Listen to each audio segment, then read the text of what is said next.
everybody. Clinton Foshee here, and I'm Albert Chavez. And this is Front Porch Chronicles. And this week, we have a massive figure. Look at her. Linton Big Swarm Vassell, #1 heavyweight in Bellator. You know, I made a joke with my producer, and I'm going to call him out right here. Because I sent him the picture of you whenever we sent it. And I said, would you fight this guy for 50K?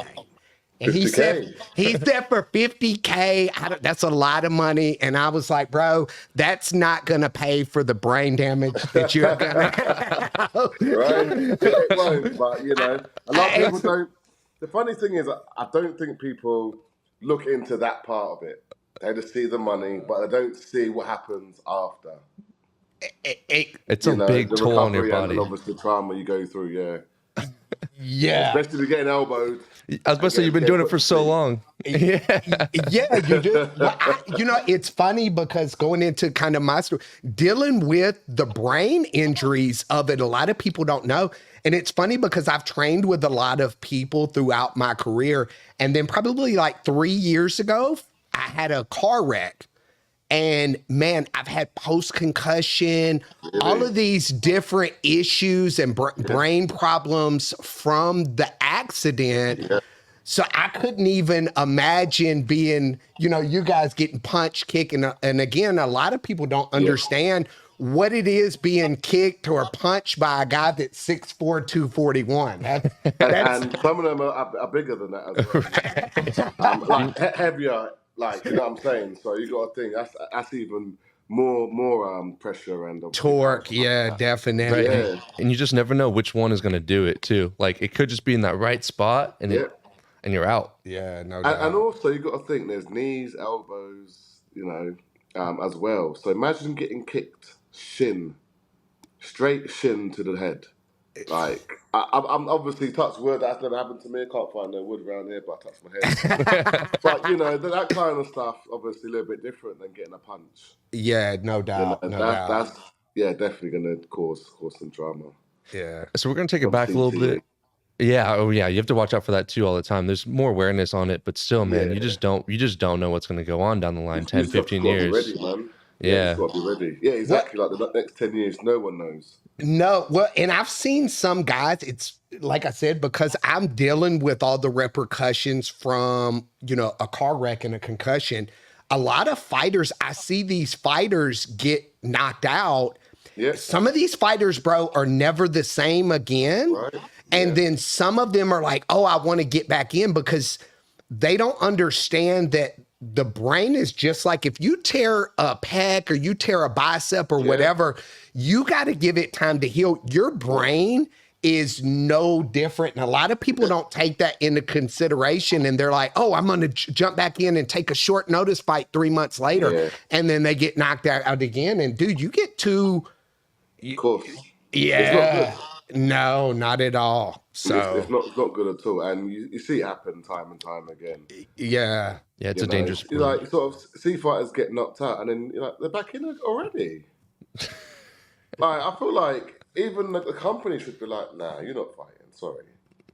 Give them the 5 months or whatever it takes, and then I don't see why you wouldn't want to look after your clients. Well, that's a conversation we can have. You know, it comes down to money, and for me, come on, man. Yeah, there'd be more money with the longevity, I would have thought, rather than I'll just get him in there quickly. No, but let me tell you, they'd have a better fight as well. But you want me to tell you what the MMA, the promotions, the way they look at it? Yeah, you're nothing more than an object to them. So if they get rid of you or get rid of the next guy, guess what they're going to do? They're going to bring up the next guy. I talk about this all the time. There's a reason why MMA and promotions go after certain areas. There's a reason why they go after Brazil. You know, when they go into Russia, they don't go into Moscow where the money is. They go up into the mountains where they don't have any concept of money or any of those things. There's a reason why they do that. And, you know, it's a messed up thing. And that's one of the things as a manager with my fighters, that's one of the things that we set up for them. I told you I do real estate. Yeah. We set up buying them rental properties, all of that stuff, so that they have residual income coming in, so that way and I keep up with my guys. So if I know that they had a concussion, I don't care what the promotion tells them. I, as their manager, are going to say, hey, brother, you need to take off and get yourself 100%. You've got money coming in, so you're not dependent upon fighting to pay bills. You've got money saved up. Have got you all of these things saved up. But, it's a messed up cycle, but it is. Yeah, I had a question just because we're on the topic. How did you manage to stay healthy for so long? Like you see other athletes like LeBron James, like I know it's NBA, but like all these people have been in the game for so long. Like how have you managed to make sure to do it? So I'd say I've been pretty gifted and lucky. I haven't really took much damage through my whole career. Like I don't have those brawls. So I think that's a lot to do with it. I'm not one of those guys that have a brawl and, be smashed up. Like I'm either taking you down or beat you before it's even got to that kind of brawl level. So I think that's a big part of it. If you're getting bashed in the head constantly with 4 ounces gloves, and that's your fighting style, that's gonna take some toll. Time off your career. So I've been pretty lucky with that, but I'm very good with recovery, making sure that if I feel a bit tired or a bit drained, I'll take the day off work.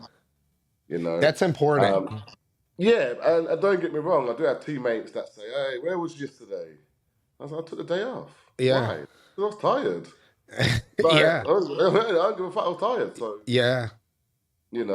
and I think I've done that pretty much. Not through my early career, don't get me wrong, because obviously I was young and dumb. But as I got to the 30, 35s, I made sure, that was a priority. And I think it's obviously worked, because I feel like, if anything, I've probably got better. I was going to say... in my career. So obviously what I'm doing, I feel like it's working. Yeah, and I was going to say stylistically, your defense is really well. Your movement is really well. So you never, and this is just the fight breakdown of me. That your movement, and I'm the brutally honest. So if you were like a Rocky, and I was like, bro, now I'm a Rocky. Just walk. That's just me, because I'm poor white trash from Alabama. So I don't know any better. Living true to the roots. Exactly. So, but for you, I think your defense. I think stylistically, and you can tell watching you fight. The wheels are always moving, and your fight IQ and all of those things, I think are a big part of. I was always told it was like tag. Hit and don't be hit. Exactly. Pretty much. Exactly. So thank you for being open about that. That's amazing, just to kind of get behind the scenes of what's really going on. So I wanted to take it back to like before, like what part of UK are you originally from? Tell us a little about that, and just share your experience just growing up across the country. A little town called Milton Keynes. I was born on a road called Bletchley, and it's actually called Wally Drive. The road is called Wally Drive.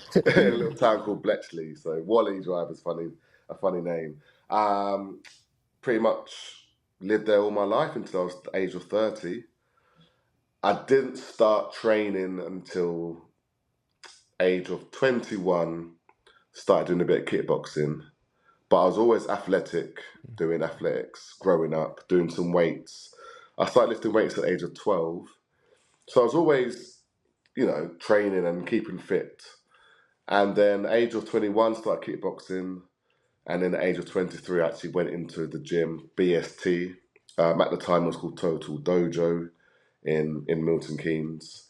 And that's how my career started. It started from my friend Cliff was actually a fighter. And us as kids would always meet up as friends and just play fight. wrestling more than anything. Yeah. But wrestle to win. Like, I got ya. A couple of punches, not to the face, but to the body, and let them know, hey, I'll beat you.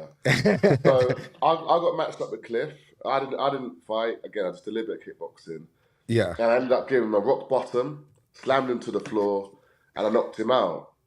Purely by accident, but it happened. And then after, he was like, you have to come to the gym.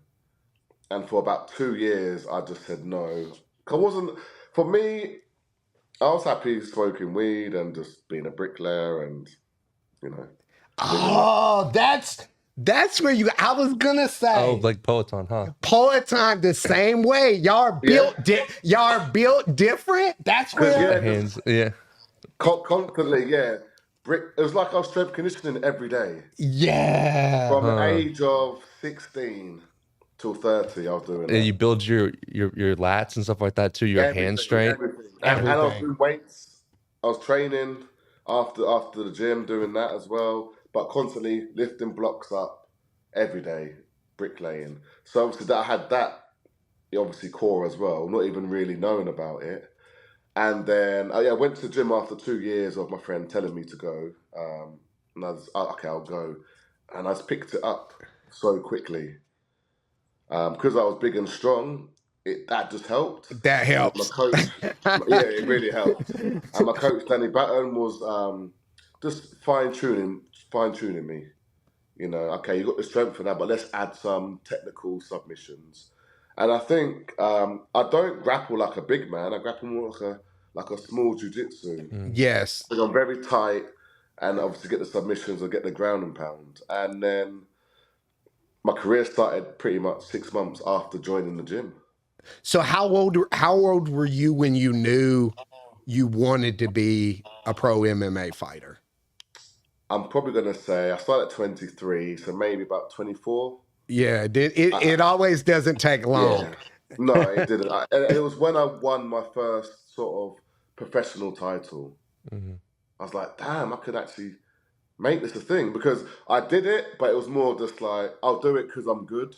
Yeah. Not because I think I can make a career out of it. And I liked it. It was one of those things then. Not many people knew about it. So this was like 2006, I'm guessing. So not many people really knew about it that much, especially in the UK, especially in my hometown. And once I'd won a title, I thought I could actually, make some money. And then like 18 years later, in the PFL. So let me ask you a question. Was it hard leaving because you said before, I know we talked about you being from a very small town, or it was a small town back when you were there. Was it hard leaving, or was it one of those, did you have that mindset like, I don't know if I'm comfortable leaving, or was it that mindset like, bro, I'm ready, whatever I need to do to get up out of here? So the first year I went back and forth. Yeah. So it sort of was, should I not? I wasn't 100% sure. So I'd stay here in Florida for maybe a month. Yeah. Go back for 2 months. Then come back. And it was like that for a year. And then, and I was fighting and obviously helping the team and stuff. Yeah. And then my sister said, "You're in Florida more than you are here, and obviously it's costing you quite a lot of money. It's probably time." Mm-hmm. And I was like, "I don't know. You think?" And then that was it. So I think I was more 60-40. I was about 40%. Should I not? But as soon as I came here, I didn't really look back in the fact that I'd missed my friends and your family. Yeah. I could tell the way you talked about your sister that that she has a very special place in your heart. Yeah. You could see the pride when you said my sister. You could see the pride in your heart when you spoke. Yeah. So is your family? Are they over in Florida with you now, or No, they? like my sister, my mum, they're still in England. Yeah. Like they come to my fights. Yeah, that's awesome. Okay, at least they're watching. Yeah. They come to my fights. Yeah, so that's cool. I see them as often as I can when I do go home. Yeah, of course. What's the biggest difference that you notice between here and the UK? The training, 100% the training. UK we're still growing, you know, with the level. But here it was an eye opener. The first day I trained here, I trained with Rumble Johnson, God rest his soul. Rest in peace. You did it before I did. Great guy. Yeah, you know, my boy, man. Yeah. Truly missed. Yeah. And so I met him the first day and Tyrone Spong. They were my first 2 training partners. Ooh. And it took me literally an hour, and I was like, I am staying here. This is the best decision I ever made. Yeah. You know? So they were my main training partners, and I really didn't look back. So, yeah, going from that was the best decision that I made. And having those 2, let alone obviously the rest of the crew, like Rashad Evans, we had Stefan Struve, Matt Mitrione, you know, the list goes on. Vitor Belfort. Yeah. So I had all these big guys that I didn't have in England. All these big guys that are in the UFC or Glory, you know what I mean? So it made sense. Yeah. And I just lost to Emmanuel Newton for the world title. So it really was. This makes a difference. Yeah. You know, we had Christian Eccles on. And he's here sometimes. Yeah. He's here sometimes.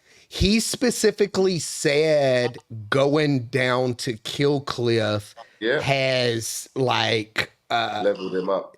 He said, you know, and he specifically, you know, he said, you know, I go down there. So the question is to you with Kill Cliff. I mean, dogs like, I mean, you got Jared Gordon, RoboCop, Gilbert Burns, Robbie Lawler, Michael Chandler, Vicente Luque. Even though he beat my boy RDA, I still love you, Vicente. It was a good fight. Ian Gary, Ang Lau. Well, he's not with us no more. Yeah, but I mean, bro, you got so many like killers there. Yeah. How has it elevated your game, you know, with being able to train and have all of these top prospect training partners? Yeah, it's night and day. It really is. And the way I noticed it was when I did come back to the UK and train. Yeah. You know, like, not being big-headed, but I could tell, and they were like, damn, like, you really learned some new stuff. And I didn't know that until I'd come back. Yeah. And like going again from Vitor to Tyrone to Johnson to Stefan, Matt Mitrione getting beaten up. You can only grow. You never really, it's funny because at the moment when you're sparring with those type of guys, you don't really think to yourself like, oh, I'm getting better, because you're getting destroyed. And I'm just going to be, you know, I trained with Master Carlos Gracie, and he's, you know, in his 70s, and he'll put me in something and I'll be like, hey, what do I, mid-move, I'll be like, well, what do I do? And he'll just chuckle like there's nothing you can do. Don't get in the move. Exactly. Don't spar with me is what he should have told me. But, you know, so it's hard to recognize how they elevate you until you go back to where you came from. And then at that point, you're like, oh, crap, okay. I'm elevating my game by getting beat, you know, and then it becomes where they start becoming evenly matched as you go along. So, that's amazing. I'll tell you a funny one. So, Rumble Johnson, when I was sparring with him, I used to hate sparring with him because he knocks everyone out. Not at training, but, you know. So, you see him knocking people out on TV, and then you sort of think, shit, he's going to knock me out in a minute. So, I was probably one of my first couple of weeks. And I was helping him get ready because I think he was going to fight John Jones at the time. Yeah. And he hit me. Boom! And I go, why hit me so hard? He just laughed and said, "We're sparring. What are you talking about?" And I was like, "Oh, yeah, you're right." But it hit me so hard. I actually said to him, "Why hit me like that?" Because I hadn't been hit like that before. You know, like training with the people back in England, I hadn't been hit like that. So I sort of thought, "Is this how people hit you?" Like, There's levels to the game, There's man. levels There's to the levels, game. 100%. So let me ask you a question. Who of your current training partners has hit you the hardest that you're like, this dude has some insane out of body experience strength? So obviously take Rumble out because obviously, Yeah. But other than that, I thought we were gonna say Gregory Rodriguez. He is mate. Big dude, yeah. Huge. And he's Yeah. only a middleweight. I know that's the problem. That whoo, Yeah, So he's powerful and he's hypnotic. moving, Like this. yeah. then TikTok, Yeah. boom. Yeah. So can you break down what a typical day in the life is of a fighter for someone that is either just wanting to get into it, if they're interested in maybe becoming a professional fighter, what it really takes to be at that level that you're at? So Monday morning, that's an MMA drills. So we start training at 10 o'clock or 9:45. But for the fighters that usually have fights within a 8 to anything from 8 to 6 weeks coming up, or fight camp, you get to hit mitts with like about 5 or 6 of the coaches. So you do that for about 30 minutes. And then you actually drill. You drill some takedowns, some get-ups, some light drills. And then you'll probably go live for about 25 minutes, 30 minutes. So the class is probably about, including the morning pad session and then the actual session, probably nearly 2 hours is the first session. Wow. But that's not doing the warm-up either. So I get there for 9 warm-up, and then I'll start hitting pads. Then I'll go live and do the actual class. And then for me, this is what I do on Monday. And then I'll go and get some recovery, get some food, and then I have boxing at 2 o'clock. And then I've got the whole day to rest. But the other team will have kickboxing at 6. And that'll be about an hour as well. So my boxing's about an hour. Their kickboxing's about an hour. It's just you know, as growing up, I've gone more for the boxing than the kickboxing part. So that's why I do the boxing over there. And I think Greg Jones has done a really good job structuring everything so that so it's not like some gyms where you just have a set schedule of this, and this. From what I've heard, So the mornings are always scheduled. Yeah, but I'm saying you also have the options to pick and choose where the holes are in your games. Yes, of course. And Greg has done a really good job of creating that environment for you guys. Yeah, G Jones is the man. Yeah, He definitely. He got my wrestling up good. Definitely. Yeah. And so, and I'll say a Tuesday though, is you get there for 9, but we spar. This is like we spar MMA. Yeah. We do about 10 rounds. It's usually we'll do 6 rounds or 3 minutes, and then the other 4 will be like a 5-minute rounds. Wow. Jesus Christ. You just don't realize how much. Yeah, you don't realize how much how much how much you're pushing your body that consistently over a span of just a day. You know, that's just one day. Then you have to repeat that process over and over. And then Wednesday's wrestling with G Jones. Well, that's what I'm saying. Like, people don't have in their mind 2 things that always gets on my nerves. Number one is they feel like that every guy that fights is a millionaire. Number one. And there's not as much money in it as they think there is. And honestly, if you break it down a lot, number 2 to my thing is the amount of time, energy, and things that training that goes into one fight and over an entire career is insane. And if you were to break down what a fighter actually gets paid compared to their peanuts. Yeah. So you got to think, you got to do your training camp. Then you got to go to the fight. Then you got to pay for your coaches, the hotel rooms, your medicals. Yep. And then you fight. Then you get taxed. That's what I'm saying. Taxes wherever you fight. Then you pay your team, your 10%. Then you pay your manager 10%.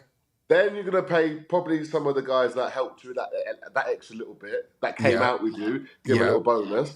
Then the rest is yours. I tell people, imagine you do all that and then you don't fight.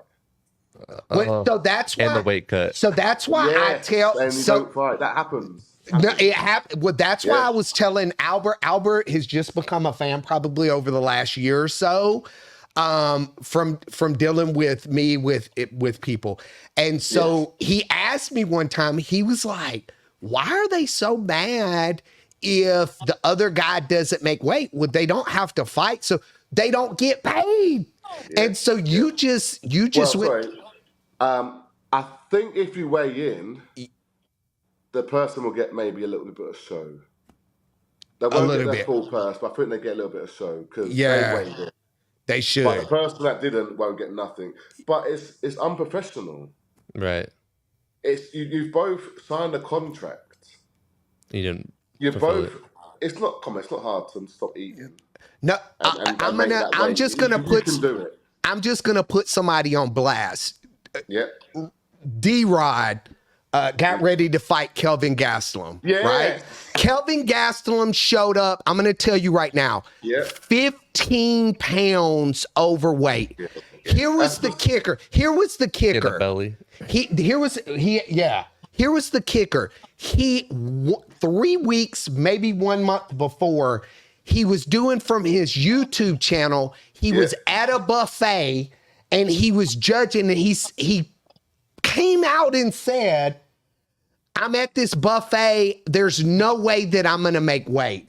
D-Rod is better than me because I'm the most friendly Southern nice guy, but it's on site. If you play with my kids or you play with my money, 100%. It's on site. And it's just, it's so unprofessional. And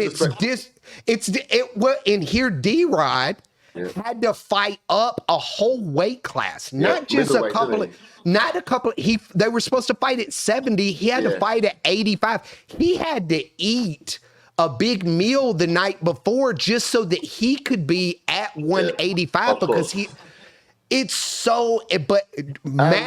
cut all that weight as well. Yeah. Mad respect. For nothing. Well, he ended up fighting him going up a weight class because D-Rod has to feed his family. He's got a family and he's got kids. Mad respect to D-Rod for fighting. Yeah. He ended up losing the fight. But to me, but for me, he won. I mean, I already respected him, but for me, again, I've got 5 kids, so anybody that goes above and beyond to feed their family or to take care of their family, it's a special place in my heart for those guys. So for him, mad respect for him doing it. There needs to be some kind of suspension, something. Punishment, so it's supposed to be at 170, so they should have said, well, Kelvin, you have to be at least, I don't know, 177 or something. You can't be no higher than 177 or something like that, or 180, and you're going to get this amount taken away from you, like 50%. There has to be a punishment so they don't do it again. Here's what I'll say. We had on Matthias came on, and Matthias was getting ready to fight Cape. Manuel Cape. Yeah, and Cape wasn't going to make weight. He was 4 pounds over. And so he declined the fight. And the reason he said he declined the fight is he said, they're only going to give me 20% of his purse. Yeah, and so for a lot of fans or a lot of people that don't know the business side of it, 20% sounds great. right? $2,000. Let's think about, even if they're fighting at 100K, you get an extra 20K. But people don't understand, and you're a vet, so you're going to understand this. One loss is the difference between 2-3 years of you trying to get back up in the rankings. The 20% is not worth it to. It's not worth it. They should have. Like you said, it's a number on your record as well on your loss, especially if you don't win, because you're at the advantage as well. Disadvantage. At 15, at 2 to 3 pounds, that's a huge advantage, right? Yeah. At 15 pounds, that is almost, again, D-Rod, mad respect. That's almost like fighting the literal, I know you trained with RoboCop, but that's like literally fighting the real life RoboCop if there was one. Like, and what it makes you think? So did Kelvin even cut weight at all? No. So he knew. He must have known what he was going to do. He posted a month. He posted a month before, and he specifically said, "I'm not going to wait." He was at a buffet with like 13 different tacos. He knew he wasn't going to make weight, and that's where I feel like it should be stiffer penalties. It should be. I feel like. Even at 50% of the purse, I feel like suspensions should be in place. If you guys go in and slap somebody in the stands, or somebody got fined for jumping up. I saw that. Somebody got fined. I can't remember who it was, got fined for jumping up. The champion, I can't remember his name, but the champion who beat Volkov.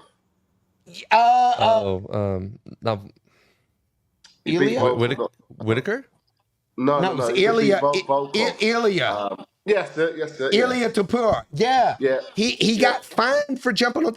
If you're gonna fine these dudes $10,000-$15,000, and what's his name? Who was it? Just got suspended for slapping a fan. Armin just got suspended. Sarukian got suspended for slapping a fan. Now, don't get me wrong. I think that's the biggest dumb douchebag move in the world. But if you're going to suspend this guy 9 months for slapping somebody and then make them take a class, I feel like you should suspend the guy who doesn't make weight, number one. And then number two, here's the thing. If you've got an eating problem, let's make these guys take something that's uncomfortable for them. Make them take a Weight Watchers class.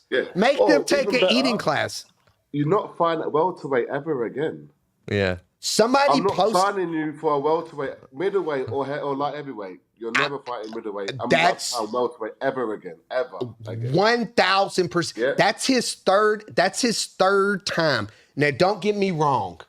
I don't believe in ever missing weight. And I fought at 55 and I walk around at 190. I thought I was going to die, but I got in there. But you did I signed it out. Somebody had to carry me up there, but it is what it is. And I fought the next day. You know, so the weight can be cut, but these guys aren't trying, because to them, again, giving up 20% is really nothing. He missed weight 3 times. They should ban him. It should be a ban from, hey, we're not signing you at this weight class again, period. Well, the product give is me all good your too, money. You're not getting none of it. That's what I mean, the guy that makes weight, I'll be honest with you. This is just being straight up.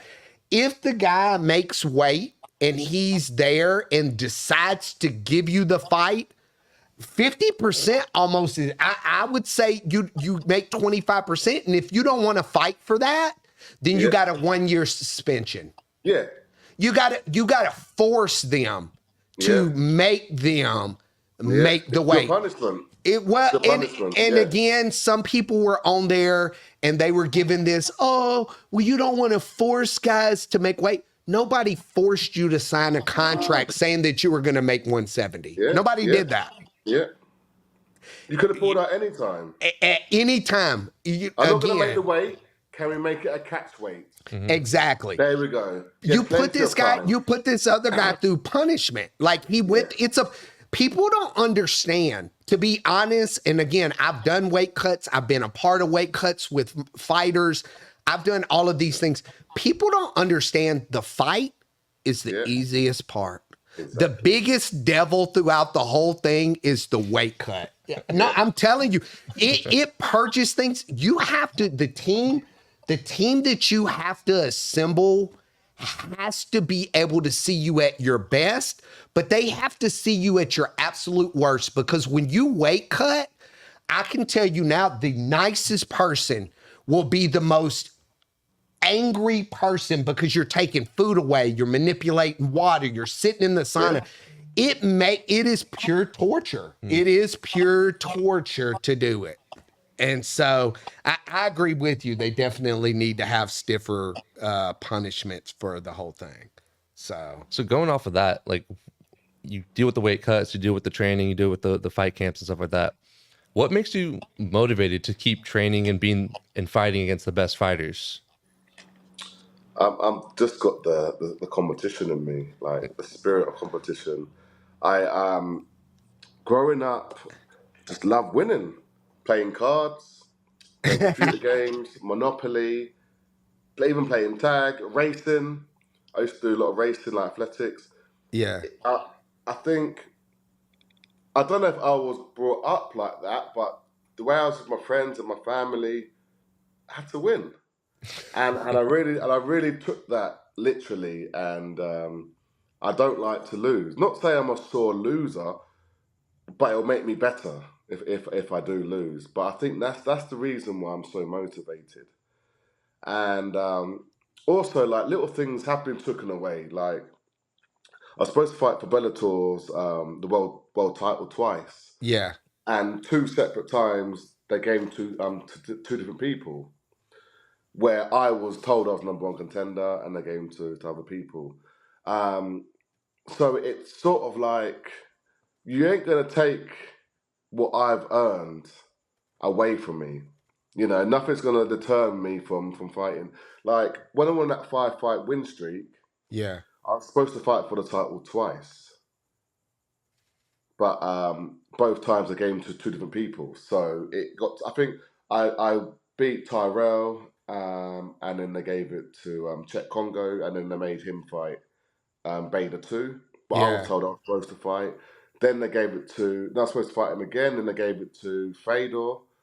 So I was like, well, I'm not, and all the way through that, I always fought someone else, putting my title on the line, if you know what I mean. Even though I didn't have it, not my title, my contendership. Yeah. You know, because when I fought Tyrell, they said this is #1 contender. And then I didn't get the title fight. Like I said, they gave it to Czech. He's my friend, but they gave it to him. You know, all the best to him. And then I was like, okay. Then I thought, then I said, okay, I'll fight Tim Johnson then. Yeah. But they're like, oh, if you lose, you won't get the title fight. I don't care. I'm going to beat him. Then I beat him, then I gave it to Fedor. Mm-hmm. And I was like, man, then I was like, right, I don't care. Who am I fighting next? I need to fight. That's when I fought Modosky. Yeah. And then obviously, you know, won that. Then I got sick. So it was like, for God's sake. The heavens are trying me. The heavens are trying me. It does. But yeah, it is what it is. So I'm grateful for my journey. And I'm not stopping anytime soon. Yeah. You know, just had a big win, so you know, we'll see what's next. Well, speaking of what's next, we saw some rumblings of something, a fight coming up, maybe with Bader. Have they said anything to you in regards to that? No. So this is what Dan Hardy was saying. Yeah. So obviously I reposted it. So yeah. Obviously I mentioned it to my manager. So we'll see what happens. But I'm not in the tournament, so it's like, okay, well, you know, even though I beat Modosky. Yeah. Okay. So wait. But it just doesn't work that way, you know. So okay. So this is an odd question. Yeah. So I've got a couple of different friends that fight. Neiman Gracie is a friend of mine. Yeah. He's actually fighting this weekend.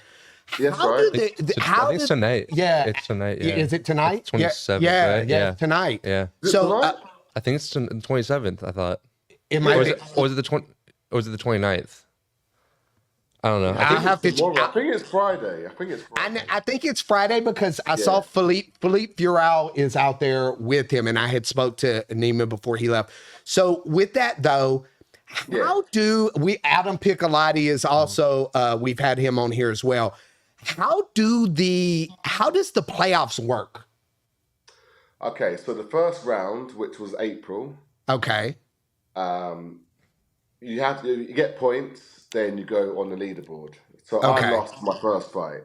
Okay. So I didn't have no points. Mordowski won his first fight and he won it first round. So he got maximum points. Okay. And then the guy I lost to, because he beat me in the third round, he got 3 points, I think. Okay. So then I had to beat Mordowski first round to even get on the leaderboard. Because I didn't, that's why I only got 3 points, because I only just won the fight. So I didn't have enough points to get on there because other people still had more points than me. Okay. So then let me ask. Unfortunately, that's the way it works. So let me ask you a question. I know you say you knew that and you signed up for it. Well, technically, we have to sign up for it, whatever. So let me ask you a question. Do you like that style, like where it's the playoff style? Do you like that? I like the fact that I'm fighting often. Yeah. I like that. I can't complain. I fought twice in like 2 months. 3 months. You know, where Bellator is only fighting once every year. Yeah. So obviously that's a big change. I think they could change the points in, because obviously, we all want to beat someone first round, but it's not realistic. Not at all. You know what I'm saying? And if someone, not saying someone but Molosky didn't fight, but he fought a very smart fight in grappling. Well, yeah, you know, but again, nothing against. No disrespect, yeah. So there was no way, but it's a lot harder to knock someone out if you're grappling more than just pure striking. So he had the perfect game plan. So I think it should be. I think they should just change. If you win, you should get 6 points. Doesn't matter what round. I agree. I think it handcuffs you, and it plays into him because, of course, if I know you need to knock me out, and I know you're a knockout guy. Hell, I'm gonna hug your leg too, because I'm not. You know what I mean? I know what you have. It's kind of. He hugged that leg, didn't he? There was a lot of dry humping. I thought we needed. I thought we were gonna have to. So let me ask you a question. Does that change your mindset going into the fight? Like, so. For instance, did you think to yourself, like, hey, I'm going to have to blow my load in this first round trying to get the knockout because I want to make the playoffs? Does that change your mindset? So to be honest, I was just more, I've got to win. Because if I started thinking like that, I think maybe I might not even won because... Compromises you. Yeah, because, to me, I was confident I was going to win. I just didn't know what round. Yeah. You know, even if I won second round, I would have got 5 points.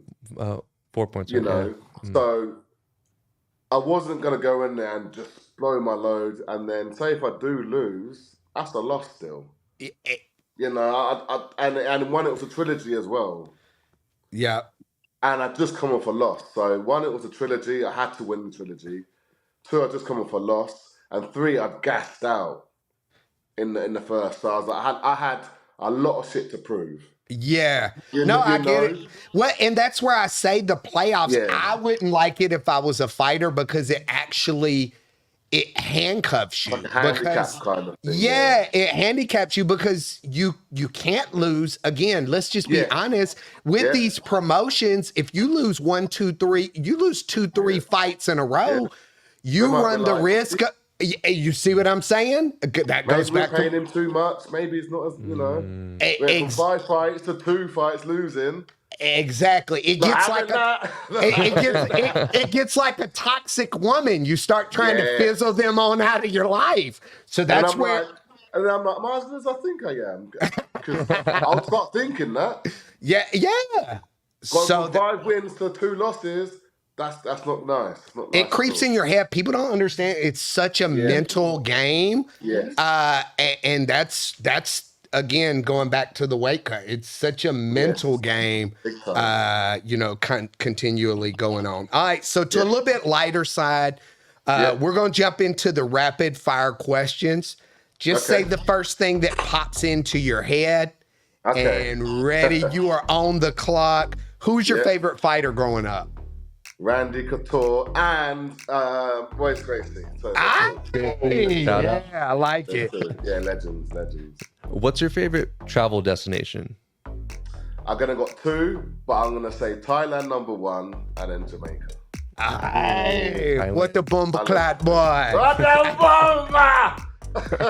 I went to college with some, not Jamaicans, but a couple of Jamaicans and a couple of Virgin Islands from the VI. Nice. So I had to, what the boomba-clad boy, young.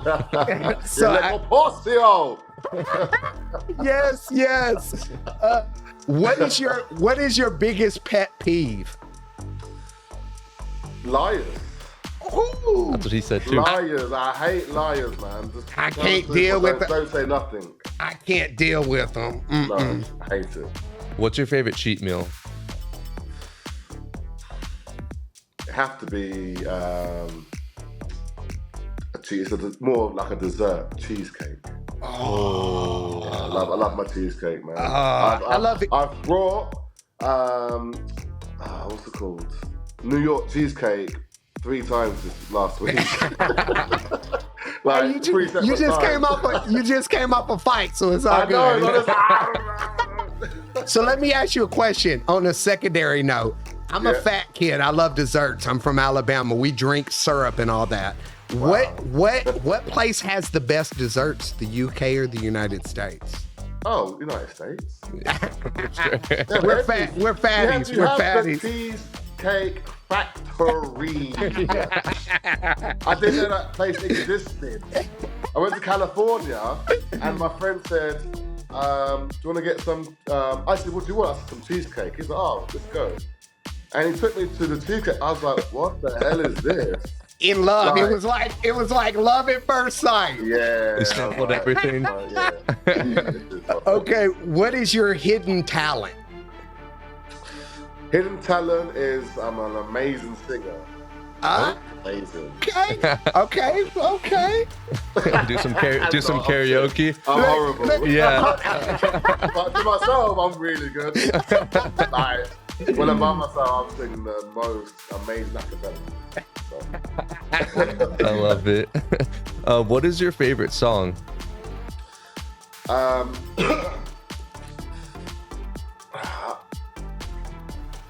I have too many favorite songs, but I like a Luther Vandross, My Love. Oh! Okay. I like Luther Vandross. So I'll probably or Dance with My Father. Like, see, I have to be careful with that Luther Vandross. I told you I got 5 kids already. You put that Luther Vandross, that's baby making music. You gotta be. I can't afford. I told you I got about 5 jobs already. I can't afford no more child supports. Right? I have to stop paying them then. Off the playlist. Yeah, off the playlist. It's gone. Sorry. Who is your favorite actor or actress? Actor is, I'm gonna say, probably like a Denzel. Training Day. Training Day, Denzel, or Equalizer? Which one? Yeah. Oh. Remember the Titans? Yeah, I'm gonna say Equalizer. Yeah. I like Training Day as well, but Equalizer. Yeah. So on that same narrative, what is your favorite movie or TV show of all time? So I'm gonna say from a young kid, it was Happy Gilmore. Oh, I love Adam Sandler, man, it cracks me up. Me too. This is wrong. I never laughed that hard when Bob Barker. Was What's important? He's passed away now. His name. Oh, Chubbs. Yeah. Carl Walters. Yeah. When he came on with his arm and stuff, I swear I laughed so hard. I cried. But yeah, that movie is probably one of my favorite movies. I love anything Adam Sandler does is epic off the top. Yeah. So if there was a zombie invasion, what one fighter would you want on your team? By my side? Yeah. Have to be Marquez Jackson. Oh, that's a good one. Yeah, That's... my friend Marquez Jackson, man. Because we talk about this kind of stuff already. We do. I know he's ready, man. He's already ready. He got the weapons already, man. He's already got it planned out. I've already got it planned out too. People always laugh at me. I always try to talk, and they're like, "Dude, what are you even talking about?" I'm like, "Bro, you always got to be ready. Always got to be ready." That's what men talk about this stuff. Mm-hmm. See? It's funny, but men do talk about this stuff. This crazy animal came and lion came and attacked you. What would you do? All this stuff. Yeah. I'm running. Running. So enough about the serious. Well, let's get into the serious side. Yeah. And this, we know you got to go train, so we'll keep it at this. This one's deep now. If you need a second, take a second. No worries. If today was your last day, oh man, what is it that you would want Linton Big Swarm Vassell to be remembered for? Just a good person. Doesn't really matter about my fighting career. It's more that I was a good person, a good human being. I love my friends. If I love my friends, then I really do. And my family. That's it. Yeah, you could tell. And it's funny with these. The more we do, for me, I like to get to know not just the fighter, because the fighter, not that there's not an admiration for that side of it, but getting to know the stories and getting to know all of that stuff about you. I know for me, you've got mad respect coming from a small town and having a big dream. And then I could tell it was hard to leave your family. And that was difficult for you to do. And being able to step outside of your comfort zone to go provide for your family and to be able to take care of them. You get mad respect from me. And definitely have, I was already a fan, but definitely, the Linton Clinton, you were already on my we might have to start up a side hustle podcast, Linton Clinton, Ebony and Ivory. I see it. I love it. So I thank you so much for all you do as a fighter, man, but bigger than that, all you do as a human being and putting good out into the world. I truly appreciate you. So thank you, boys. That was fun, thank you so much, Lynn. We had a great time. That was good, man. A lot of fun. No doubt.